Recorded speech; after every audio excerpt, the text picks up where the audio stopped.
الحمدللہ نحمدک یا من ترنمت بثنائہ برق اللسان وتغنت بتہلیلہ عنادل الکیان والصلاة والسلام علی عالم ما یکون وما کان اما بعد فاعوذ باللہ من الشیطان الرجیم بسم اللہ الرحمن الرحیم وعلمناہ من لدنا علما صدق اللہ مولانا العظیم وبلغنا رسولہ النبی الکریم ونحن علی ذلک لمن الشاہدین والشاکرین والحمد للہ رب العالمین ان اللہ وملائکتہ یصلون علی النبی یا ایھا الذین آمنوا صلوا علیہ وسلموا تسلیما الصلاۃ والسلام علیک یا سیدی یا رسول اللہ وعلی آلک وصحبک یا سیدی یا نبی اللہ الصلاۃ والسلام علیک یا سیدی یا رسول اللہ وعلی آلک وصحبک یا سیدی یا حبیب اللہ۔ برادران اسلام، احباب ذی وقار، اللہ رب العزت نے حضرت انسان کو تمام مخلوقات میں افضل و اعلیٰ بنایا، اشرف المخلوقات کا تاج انسان کے سر پہ سجایا۔ اللہ رب العزت نے فرمایا انا عرضنا الامانۃ علی السماوات والارض والجبال فابین ان یحملنها واشفقن منها وحملها الانسان۔ اللہ نے فرمایا میں نے اپنے عشق کی امانت کو زمین پہ پیش کیا، آسمانوں پہ پیش کیا، پہاڑوں پہ پیش کیا۔ انہوں نے کہا مولا اپنی چھاتی پہ ہر بوجھ برداشت کر سکتے ہیں، ہم تیرے عشق کی امانت کو نہیں اٹھا سکتے۔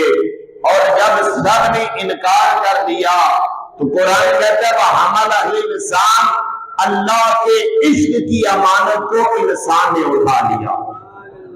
مقام شوق تیرے قدسیوں کے بس کا نہیں، انہی کے کام ہیں جن کے حوصلے ہیں زیاد۔ تو اللہ رب العزت نے انسان کو ساری مخلوق میں سب سے افضل و اعلیٰ بنایا۔ اور حضرات گرامی قدر، اللہ رب العزت کی ذات عبادت سے پاک ہے، وہ آپ عبادت نہیں کرتا، وہ معبود ہے، ہم عابد ہیں۔ عبادت کرنا ہمارا کام ہے، تسبیح و تحمید کرنا ہمارا کام ہے۔ اللہ عبادت کرنے سے پاک ہے۔ تو میرے نبی پاک صلی اللہ علیہ وسلم کے غلاموں فرشتے عبادت کرتے تھے۔ اللہ نے فرشتوں کو اپنا نائب نہیں بنایا، اللہ نے اپنا نائب بنایا ہے تو انسان کو بنایا ہے۔ وجہ کیا ہے؟ انسان کو اللہ نے اپنی صفت علم کا مظہر بنایا ہے۔ حضرت آدم علیہ السلام جب اللہ رب العزت نے ملائکہ سے کہا تھا چیزوں کے نام بتاؤ، ملائکہ کو نام نہیں آئے، انہوں نے کہا لا علم لنا الا ما علمتنا، مولا ہم نہیں جانتے، ہم وہی جانتے ہیں جو تو بتاتا ہے۔ رب نے کہا آدم تم نام بتاؤ، رب نے کہا آدم علیہ السلام نام بتاتے چلے گئے۔ تو میرے قریب نبی پاک صلی اللہ علیہ وسلم کے غلاموں، اللہ نے صفت علم کی وجہ سے انسان کو تمام مخلوقات پہ فضیلت عطا فرمائی ہے۔ اللہ نے فرشتوں میں وہ مادہ ہی نہیں رکھا جس کی وجہ سے وہ اللہ کی اس صفت کا مظہر بن سکتے، یہ مادہ اللہ نے رکھا ہے تو اللہ نے انسان کے اندر رکھا۔ اب جتنے اللہ کے نبی آئے وہ سارے کے سارے اللہ کے نائب تھے۔ اور یہ بات یاد رکھنا، جس کو بھی اللہ نے اپنا نائب بنایا، اللہ نے اس کو اپنی صفت علم کا مظہر بنایا۔ اللہ کے گرامی قدر، حضرت داؤد علیہ السلام کے بارے میں فرمایا انا جعلناک خلیفۃ فی الارض، اے داؤد ہم نے تمہیں اپنا زمین میں خلیفہ بنایا، اپنا نائب بنایا۔ جتنے اللہ کے نبی ہیں وہ اللہ کے نائب ہیں، اور جن کو رب نے نائب بنایا ان کو اللہ نے اپنی صفت علم کا مظہر بنایا۔ اور جب میرے اور آپ کے آقا کی باری آتی ہے، اللہ نے حضور کو اپنا خلیفہ اعظم بنایا۔ اور جتنے نبیوں کو اللہ نے جو علم عطا فرمائے، اللہ نے وہ سارے اکٹھے کر کے ذات مصطفیٰ میں جمع فرما دیے۔ اب یہاں میں آپ کو ایک جملہ عرض کرنا چاہتا ہوں، قرآن سے عرض کروں گا، نہ میرے نبی جیسا کائنات میں کوئی عالم ہے اور نہ میرے نبی جیسا کائنات میں کوئی عامل ہے، نہ کوئی حضور جیسا سیرت والا ہے، نہ کوئی حضور جیسا صورت والا ہے، نہ کوئی علم میں نبی جیسا ہے، نہ کوئی عمل میں نبی جیسا ہے۔ یہ میں نہیں کہہ رہا، اللہ کا قرآن کہہ رہا، ذرا توجہ کرو۔ انسان کو خلق دو قوتوں سے حاصل ہوتا ہے، ایک ہوتی ہے قوت علمیہ اور ایک ہوتی ہے قوت عملیہ۔ اللہ رب العزت نے قوت علمیہ کے بارے میں فرمایا وَعَلَّمَكَ مَا لَمْ تَكُن تَعْلَمْ وَكَانَ فَضْلُ اللَّهِ عَلَيْكَ عَظِيمًا۔ اے معبود، جو تو نہیں جانتا تھا تیرے رب نے وہ علم تجھے عطا کر دیا، اور آگے فرمایا وَكَانَ فَضْلُ اللَّهِ عَلَيْكَ عَظِيمًا، تیرے اوپر تیرے اللہ کا عظیم فضل، تیرے اوپر تیرے اللہ کا، ذرا مل کے بولو کیا فضل؟ عظیم فضل۔ اب ذرا سنو، جب اللہ نے علم کی بات کی تو فرمایا معبود تیرا علم بھی کیا ہے؟ عظیم ہے۔ اور جب حضور کے خلق کی باری آئی تو اللہ نے فرمایا وَإِنَّكَ لَعَلَىٰ خُلُقٍ عَظِيمٍ، معبود تو اخلاق عظیم پر ہے۔ یہ خلق ہے عمل اور وہ ہے علم۔ رب نے بتایا محبوب تیرا علم بھی عظیم ہے اور تیرا عمل بھی عظیم ہے۔ اس لیے اعلیٰ حضرت نے کہا تھا سر عرش پہ ہے تیری گزر، دل فرش پہ ہے تیری نظر، ملکوت و ملک میں کوئی شے نہیں وہ جو تجھ پہ حیا نہیں۔ اور قلندر لاہوری اقبال نے کہا تھا بڑے کمال کی بات اقبال نے کی، کہتے ہیں لوح بھی تو قلم بھی تو تیرا وجود الکتاب۔ اقبال کہتے آقا لوح بھی آپ ہیں، قلم بھی آپ ہیں اور آپ کا وجود الکتاب ہے۔ کیا مطلب؟ قرآن کو اگر لفظوں میں دیکھنا چاہتے ہو تو کتاب اٹھا کے دیکھ لو، اگر پیکرے بشریت میں دیکھنا ہو تو آمنہ کے نام کو دیکھ لو۔ لوح بھی تو قلم بھی تو تیرا وجود الکتاب، گنبد آبگینہ رنگ تیرے محیط میں حباب۔ اس کا مطلب کیا ہے؟ اقبال کہتے ہیں آقا یہ جو سارے آسمان ہے نا، نیلا آسمان جو ہمیں نظر آ رہا ہے، یہ سارے کے سارے آپ کے علم میں ایسے ہیں جیسے پانی کا ایک بلبلہ ہوتا ہے۔ اب سمندر کتنا وسیع ہوتا ہے، سمندر میں بلبلہ چھوٹا ہوتا ہے، فرمایا آقا یہ جو آسمان ہے نا یہ تو آپ کے علم میں ایک پانی کا چھوٹا سا بلبلہ ہے۔ آپ کا علم اتنا ہے، وہ ایسا عظیم ہے، نہ میں جانتا ہوں نہ آپ جانتے ہو، وہی جانتا ہے جو سب سے عظیم ہے۔ اللہ اکبر، نعرہ رسالت، نعرہ رسالت، عظمت و شان مقام مصطفیٰ۔ اب میں عرض کر رہا تھا کہ نبی اللہ کی صفت علم کے مظہر۔ اب سوال ہے کہ نبی کے بعد، میرے آقا کے بعد ظاہر قیامت تک نیا نبی تو آنا کوئی نہیں، تو اب نبی کے نائب کون ہے؟ اللہ کے نائب تو ہیں نبی، انبیاء۔ اب انبیاء کے تاجدار میرے آقا، ختم نبوت کا تاج نبی کے سر پہ، اب کون ہے جو میرے نبی کا نائب ہے؟ نبی پاک سے سوال کیا فرمایا العلماء ورثۃ الانبیاء، جو علماء ہیں یہ نبیوں کے نائب ہیں۔ اور میرے کریم نبی پاک صلی اللہ علیہ وسلم کی ایک حدیث ہے، حضور نے فرمایا یشفع یوم القیامت ثلاثۃ الانبیاء ثم العلماء ثم الشہداء۔ فرمایا قیامت کے دن تین گروہ شفاعت کریں گے۔ آپ کا کون؟ فرمایا ایک نبیوں کا گروہ ہے، ایک علماء کا گروہ ہے اور ایک شہیدوں کا گروہ ہے۔ فرمایا یہ تین گروہ ایسے ہیں جو قیامت کے دن شفاعت کریں گے۔ میں ایک حدیث آج آپ کو یاد دہانی کے لیے عرض کروں، اس کو امام غزالی نے دقائق الاخبار میں لکھا ہے۔ قیامت کا دن ہوگا، ایک بندے کا نامہ اعمال تولا جائے گا، نیکیاں تھوڑی ہوں گی، گناہ زیادہ ہوں گے۔ یہ بات ذرا توجہ سے سننا، گناہ زیادہ ہے، نیکیاں تھوڑی ہیں۔ اب حکم ہوگا کہ اسے دوزخ کی طرف لے جاؤ، یا فرشتے لے کے جا رہے ہیں نا تو اللہ کا درہ احرام جوش پہ آ جائے گا۔ اللہ فرمائے گا فرشتے روکو، میرے اس بندے سے پوچھو کہ کبھی زندگی میں تو علماء کی مجلس میں بیٹھا، کبھی کسی عالم دین کی محفل میں بیٹھا؟ اب وہ بندہ کہے گا جبریل امین علیہ السلام میں کبھی ایسا نہیں ہوا کہ میں کسی عالم کی مجلس میں گیا ہوں، محفل میں گیا ہوں۔ اب ظاہر ہے جب وہ نہیں گیا، اللہ تو کرم کرنا چاہتا ہے، لیکن وہ نہیں گیا۔ جبریل امین علیہ السلام سے رب پوچھتا ہے، اے جبریل امین علیہ السلام یہ نہیں کہتے مولا نہیں گیا، جبریل امین کہتے ہیں مولا تو اپنے بندوں کا حال بہتر جانتا ہے۔ اب جبریل بھی چاہتے ہیں کہ اللہ اس پہ کرم کر دے، اب تو بندوں کا حال بہتر جانتا ہے۔ اللہ فرماتا ہے اچھا اس سے پوچھو کہ کیا کبھی کسی عالم دین کے ساتھ ایک دسترخوان پہ بیٹھ کے کھانا کھایا؟ اگر ایسا کیا تو جنت میں چلا جائے۔ وہ بندہ کہے گا مولا کبھی میں نے کسی عالم دین کے ساتھ ایک دسترخوان پہ بیٹھ کے کھانا نہیں کھایا۔ اب جبریل کہیں گے مولا اس نے کبھی کسی عالم دین کے ساتھ بیٹھ کے دسترخوان پہ کھانا بھی نہیں کھایا۔ رب ذوالجلال فرمائے گا جبریل اچھا اس سے جا کے پوچھو کہ کبھی زندگی میں کسی عالم دین سے محبت بھی کی؟ وہ بندہ کہے گا میں حدیث کو مختصر کروں، کہے گا مولا کبھی ایسا بھی نہیں ہوا۔ اللہ فرمائے گا اچھا اس بندے سے سوال کرو کیا کبھی کسی ایسے گھر میں گیا جو گھر کسی عالم دین کا گھر تھا؟ وہ بندہ کہے گا مولا میں کبھی کسی عالم دین کے گھر میں نہیں گیا۔ اللہ فرمائے گا اچھا جبریل اس سے سوال کرو کہ کیا اس نے کبھی اپنے کسی بچے کا نام کسی عالم دین کے نام پہ رکھا ہے؟ آج یہ بات بھی یاد رکھنا، بیٹوں کے نام رکھو عبداللہ رکھو، عبد الرحمان رکھو، یا میرے نبی پاک کے نام محمد پہ رکھو، یا کسی صحابی کے نام پہ رکھو، یا نبی کے گھر والوں کے نام پہ رکھو، یا اولیاء اور علماء کے نام پہ رکھو۔ نام کے اندر بھی اللہ نے بڑی برکتیں رکھی ہوتی ہے، نام کے اندر بھی اللہ نے بڑی برکتیں رکھی ہوتی ہے۔ تو اللہ فرمائے گا بچوں کبھی تم نے اپنے بچے کا نام کسی عالم دین کے نام پہ رکھا؟ وہ بندہ کہے گا مولا ایسا کبھی نہیں ہوا۔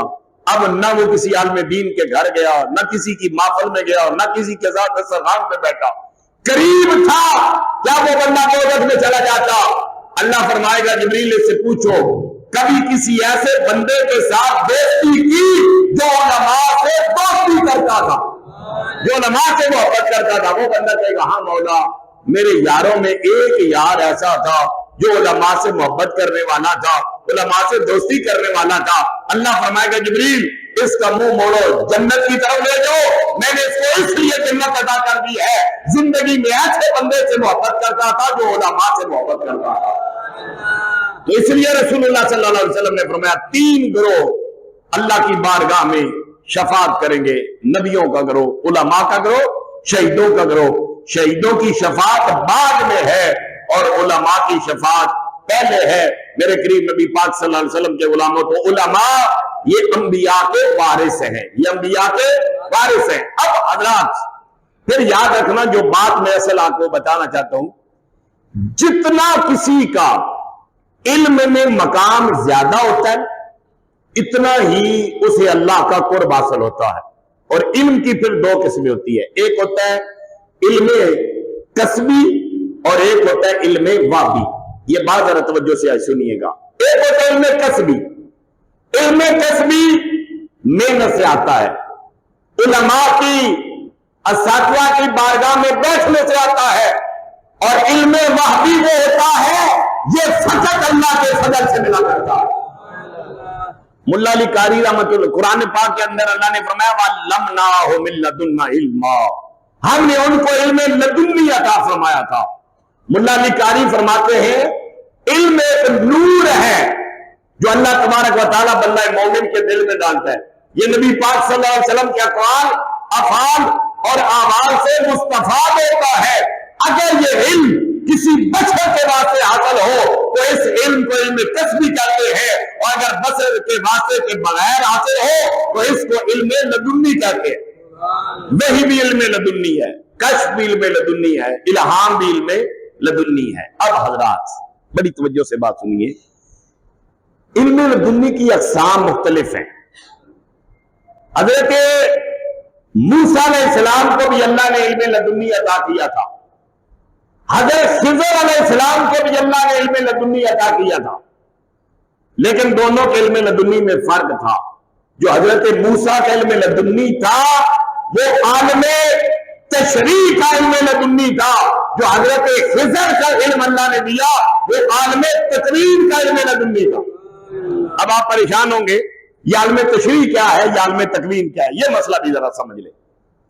عالم تشریح یہ ہے کہ جن کا بندہ مکلف ہوتا ہے، نماز پڑھنا لازم ہے، روزہ رکھنا لازم ہے، حج کرنا لازم ہے، زکات دینا لازم ہے، جھوٹ سے بچنا یہ لازم ہے، سچ بولنا لازم ہے، غیبت نہ کرنا یہ لازم ہے۔ تو یہ ایسے علوم ہیں، ایسے چیزیں ہیں جو بندہ جن کا مکلف ہے، فرمایا ان کا تعلق عالم تشریح سے ہے۔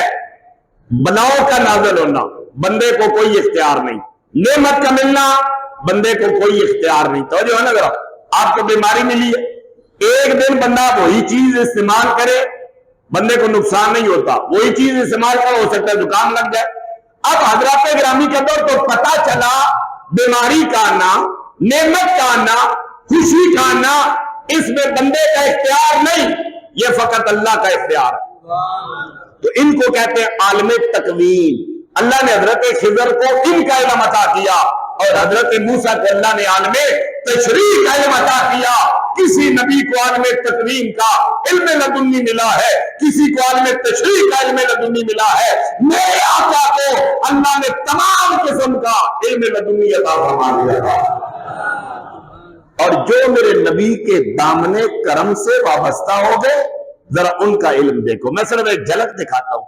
سیدنا حضرت عثمان غنی رضی اللہ تعالیٰ عنہ بیٹھے ہیں، ایک بندہ آیا صحرا میں سے گزرا تو ایک عورت پہ نظر پڑ گئی۔ آج آپ کو ایک عرض کروں، علماء نے لکھا ہے کہ اگر کسی بندے کی کسی نوجوان لڑکی پہ عورت پہ نظر پڑ جائے وہ اللہ کے خوف میں اپنی نظر جھکا لیتا ہے، اللہ اس کی وقت اس کی تقدیر میں ایک جنتی حور لکھ دیتا ہے۔ بولیے ذرا سبحان اللہ۔ یہ ہے حیا کا عالم شریعت مصطفیٰ میں۔ اب وہ صحرا سے گزرے، کسی عورت پہ نظر پڑ گئی تو ٹکٹکی باندھ کے دیکھنے لگ گئے۔ جب ٹکٹکی باندھ کے دیکھا نا اس کے بعد آئے حضرت عثمان غنی کی بارگاہ میں، ذرا توجہ فرمانا۔ حضرت عثمان کی بارگاہ میں آئے تو حضرت عثمان نے دیکھ کر کیا کہا؟ آپ نے فرمایا لوگوں میرے پاس آتے ہو اور اپنی آنکھوں میں زنا لے کر آتے ہو، نام نہیں لیا، اور یہی ہے شریعت مصطفیٰ کا حکم کہ بڑے مجمع میں کسی کا نام لے کر اس کی عزت کو مت اچھالنا۔ آپ نے اتنا کہا میرے پاس آتے ہو اور آنکھوں میں زنا لے کے آتے ہو، وہ بندہ فوراً کہتا ہے عثمان غنی وہی کا دروازہ تو بند نہیں ہو گیا۔ آپ نے فرمایا اتقوا فراست المؤمن فانه ينظر بنور اللہ، فرمایا وہی کا دروازہ بند ہوا ہے، فراست کا دروازہ تو بند نہیں ہوا۔ فرمایا میرے نبی نے فرمایا تھا مومن کی فراست سے بچو، وہ اللہ کے نور سے دیکھتا ہے۔ یہاں میں ایک بات عرض کروں، علامہ سبکی فرماتے ہیں بعض بندوں کے دل اتنے پاک ہوتے ہیں، صاف ہوتے ہیں کہ جس چیز کو وہ دیکھتے ہیں نا گدلی ہو یا صاف ہو وہ پہچان لیتے ہیں، لیکن معرفت کا مقام جدا ہوتا ہے۔ کوئی بندہ گدلاج کو پہچان لیتا ہے لیکن یہ نہیں پتا ہوتا کہ یہ گدلی چیز کیا ہے۔ فرمایا کچھ اللہ والے وہ ہوتے ہیں وہ گدلاج کو بھی پہچان لیتے ہیں، اس کے سبب کو بھی پہچان لیتے ہیں۔ حضرت عثمان کو اللہ نے جب مقام عطا کیا تھا وہ گدلاج کو بھی پہچاننے والے تھے، اس کے سبب کو بھی پہچاننے والے۔ ایک آدمی مولا علی شیر خدا رضی اللہ تعالیٰ کی بارگاہ میں حاضر ہوا، آ کر تعریف کرنے لگا۔ آج ہمارا حال کیا، ہم جب گلے ملتے ہیں تو ہم یہ شعور دلاتے ہیں کہ تجھ سے بڑا محبت کرنے والا ہی تم سے مجھ سے زیادہ کوئی نہیں، لیکن پیٹھ پیچھے ہم غیبتیں کرتے ہیں۔ آج امام کے پیچھے نمازیں بھی ادا کریں گے اور اس امام کی غیبت بھی کریں گے۔ حضرت توجہ فرمانا، وہ آدمی آیا مولا علی شیر خدا کی بارگاہ میں، مولا علی کی تعریف کرنے لگا۔ مولا علی شیر خدا نے روک دیا، ذرا جواب سنیے۔ آپ نے فرمایا جو تو زبان سے کہہ رہا ہے علی اس لائق نہیں، لیکن جو کچھ تیرے دل میں ہے علی کا مقام اس سے بلند ہے۔ وَعَلَّمْنَاهُ مِن لَّدُنَّا عِلْمًا، جن پہ اللہ کا کرم ہوتا ہے اللہ انہیں علم لدنی کی دولت عطا فرماتا ہے۔ اور ذرا سنو، میرے امام الائمہ فی الحدیث والفقہ امام اعظم ابو حنیفہ رضی اللہ تعالیٰ عنہ، آپ کے پاس ایک نوجوان آیا، اس نوجوان نے آ کر ایک سوال کیا، اس نے کہا امام صاحب ایک مسئلہ بتائیں۔ ایک بندے نے عشاء کی نماز ایک نوجوان نے پڑھی، وہ سو گیا، اس پہ غسل فرض ہو گیا، ابھی عشاء کا وقت رہتا ہے، کیا وہ دوبارہ نماز پڑھے گا؟ تو امام اعظم ابو حنیفہ نے کہا ہاں وہ دوبارہ نماز ادا کرے گا۔ 5 شاگرد بیٹھے، کسی کو سمجھ نہیں آئی، انہوں نے کہا امام صاحب یہ ماجرا کیا ہے؟ ایک دفعہ عشاء پڑھ لی ہے، اب دوبارہ فرض ہو گئی۔ تو امام صاحب نے مسکرا کے فرمایا وہ نوجوان کسی اور کے بارے میں نہیں پوچھ رہا تھا، وہ اپنے بارے میں پوچھ رہا تھا۔ اس نے جب عشاء کی نماز پڑھی وہ نابالغ تھا، جب وہ سو گیا عشاء پڑھ کے اس پہ غسل فرض ہو گیا، وہ بالغ ہو گیا۔ اب چونکہ عشاء کا وقت رہتا ہے، پہلے اس پہ نماز فرض نہیں تھی، اب اس پہ عشاء فرض ہو چکی۔ وَعَلَّمْنَاهُ مِن لَّدُنَّا عِلْمًا۔ ایک عورت آئی امام اعظم ابو حنیفہ کی بارگاہ میں، اس نے ایک سیب رکھا امام کی ٹیبل پہ۔ سیب کیسا تھا؟ آدھا اس کا حصہ زرد تھا اور آدھا اس کا حصہ سرخ تھا۔ کوئی زبان سے نہ بولی، یہ علم لدنی کی بات ذرا سنیے، زبان سے نہیں بولی، اس نے سیب رکھا۔ میرے امام نے چھری لے کر سیب کے 2 ٹکڑے کر دیے، اس نے ایک سیب رکھا، آدھا زرد تھا آدھا سرخ تھا، آپ نے کھول کے رکھ دیا، درمیان میں سفیدی نکل آئی، وہ عورت چلی گئی۔ امام ابو یوسف، امام محمد، بڑے بڑے جلیل القدر علماء بیٹھے، انہوں نے کہا امام صاحب مسئلہ سمجھ نہیں آیا، عورت بولی کوئی نہیں، اس نے سیب رکھا اور آپ نے کاٹ کے سامنے رکھ لیا، وہ آپ کو دعا دیتی ہوئی چلی گئی۔ آپ نے فرمایا وہ مسئلہ پوچھ رہی تھی، ابو حنیفہ نے اس کو مسئلہ بیان کر دیا۔ حضور وہ کیا مسئلہ پوچھ رہی تھی؟ آپ نے فرمایا اس نے سیب رکھا، آدھا حصہ سرخ ہے آدھا زرد ہے، وہ پوچھ رہی تھی مجھے کبھی مینسز آتے ہیں، کبھی سرخ رنگ کے خون ہوتا ہے، کبھی زرد رنگ کا خون آتا ہے، مجھے بتائیں میرے اوپر نماز کب فرض ہوئی؟ آپ نے فرمایا میں نے سیب توڑ کے رکھا، فرمایا نہ سرخ کے وقت نہ زرد کے وقت، جب تک سفیدی نظر آ جائے میرے اوپر نماز فرض نہیں ہوئی۔ وَعَلَّمْنَاهُ مِن لَّدُنَّا عِلْمًا۔ تو میرے نبی پاک کے غلاموں جن پہ اللہ کرم کرتا ہے اللہ انہیں علم لدنی کی دولت عطا فرماتا ہے۔ حضور غور سے کہا فرماتے اللہ نے 70,000 علم لدنی کے دروازے میرے اوپر کھولے ہیں، لیکن آج ہمارے معاشرے کا حال کیا ہے؟ آج ہم لوگ انٹرنیٹ کے غلام ہو چکے ہیں، جو ہمیں ملتا ہے ہم اس کو حقیقت سمجھ لیتے ہیں، اور آج لوگوں کی املاک کو تباہ کر کے اپنے آپ کو رسول اللہ کا عاشق گردانا جاتا ہے۔ ذرا میں نے اشارہ کیا، میں بات کو تھوڑی سی تفصیل سے عرض کروں گا۔ آپ نے ٹیلی ویژن پہ سوشل میڈیا پہ جڑا والا کا واقعہ سنا کہ وہاں کسی عیسائی نے قرآن مجید کی بے حرمتی کی، ایک آدمی نے مسجد میں اعلان کر دیا اور اٹھے اور جذباتی نوجوانوں نے جا کر گرجا گھروں کو آگ لگا دی، ان کو جلا دیا۔ اب حضرات ذرا شریعت مصطفیٰ کا مسئلہ سمجھے، کاش ہم کو علم سے کوئی واسطہ ہوتا، ہم سمجھتے اسلام ہمیں کیا بتاتا ہے۔ ذرا توجہ کرنا، اسلام کے اندر کیا ہے مسئلہ؟ اگر کوئی قرآن کی، مصطفیٰ کریم کی یا شارع اسلام کی کوئی گستاخی کرتا ہے تو حکم کیا ہے؟ تم نے کیا کرنا ہے؟